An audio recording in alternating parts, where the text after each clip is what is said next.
Next ఇక్కడ ఏదైతే ఒక వ్యక్తి చేతగానితనం కావచ్చు, అహంభావం కావచ్చు, లేకుంటే అధికార దుర్వినియోగం కావచ్చు, ఏదైనా అనుకోవచ్చు.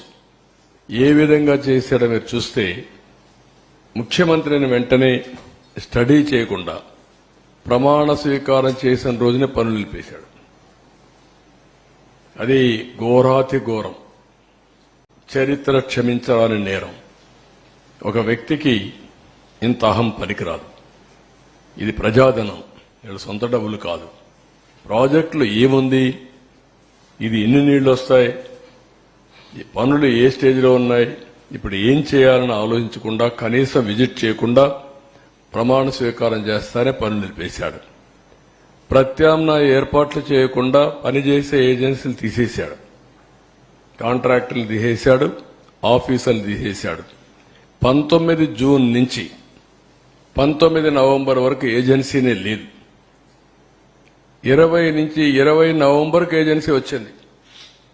కాంట్రాక్ట్ పిలిచారు కానీ వాళ్ళు వర్క్ రెజ్యూమ్ చేసింది 20 నవంబర్. అంటే 2 సీజన్లు. ఎప్పుడు కూడా జూలై నుంచి వర్షాలు వస్తాయి, నవంబర్ వరకు వర్షాలుంటాయి. గోదావరి ఫుల్ స్వింగ్ లో వస్తుంది. ఓసారి 50 లక్షలు అంటే మాక్సిమం వస్తే 50 లక్షలు, 20, 30, 40 లక్షలు వచ్చే సందర్భాలు కూడా ఉన్నాయి. దీంతో మీరు చూస్తే ఇక్కడికి వచ్చినప్పుడు మొత్తం సమర్థులైన అనుభవం ఉన్న అధికారులందరినీ బదిలీ చేసేశారు ఏకపక్షంగా. 20 ఆగస్టులో వచ్చిన వరదల్లో డయాఫామ్ వాళ్ళు దెబ్బతిందని హైదరాబాద్ ఐఐటి నిపుణులు రిపోర్ట్ ఇచ్చారు.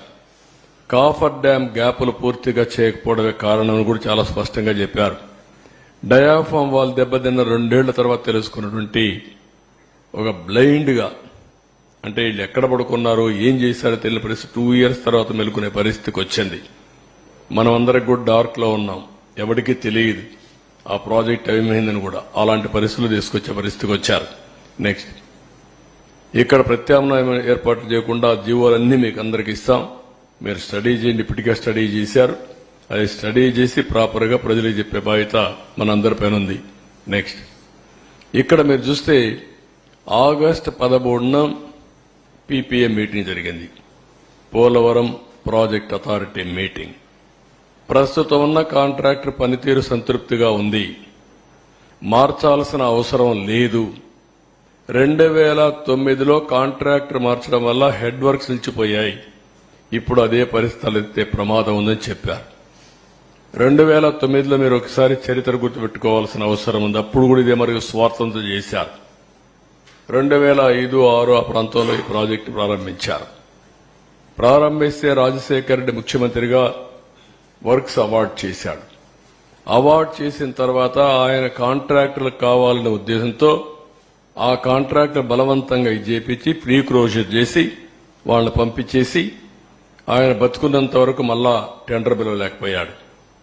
ఆ డిలే 2014లో కిరణ్ కుమార్ రెడ్డి ముఖ్యమంత్రి అయిన తర్వాత ఒకసారి టెండర్ పిలిచారు. 2009లో ఎలక్షన్ ముందు ఎలక్షన్ అవుతానే పిలిచారు, కానీ అప్పుడు కూడా ఏం చేయలేకపోయారు.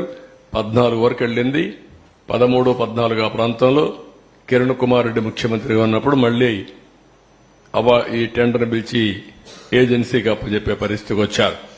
అందుకే చాలా సున్నితమైన ప్రాజెక్ట్ అనే ఉద్దేశంతో, ఇది కేంద్ర ప్రభుత్వానికి సంబంధించిన ప్రాజెక్ట్ అనే ఉద్దేశంతో ఆ టెండరు ఎవరైతే కాంట్రాక్టర్ ఇబ్బందులున్నా ఎక్కడికక్కడ కన్విన్స్ చేసి ఆ పనులు చేసుకుంటూ వచ్చాం తప్ప ఏకపక్షంగా ఎక్కడికి వెళ్ళలేదు.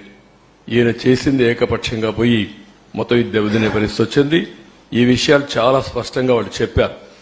నెక్స్ట్ ఇంకొక పక్కన కొత్త కాంట్రాక్టర్ మార్చడం వల్ల 10 నెలలు పైగా పనుల్లో జాప్యం జరుగుతుంది. ఒకే పనిని 2 ఏజెన్సీలు ఆ పని నాణ్యతలో ఇబ్బంది వస్తే ఎవరు బాధ్యత వహిస్తారు? అందువల్ల కాంట్రాక్టర్లు మార్చవద్దు. పాత కాంట్రాక్టర్ ఎప్పుడు కూడా ఏ పని చేసినా గ్యారెంటీ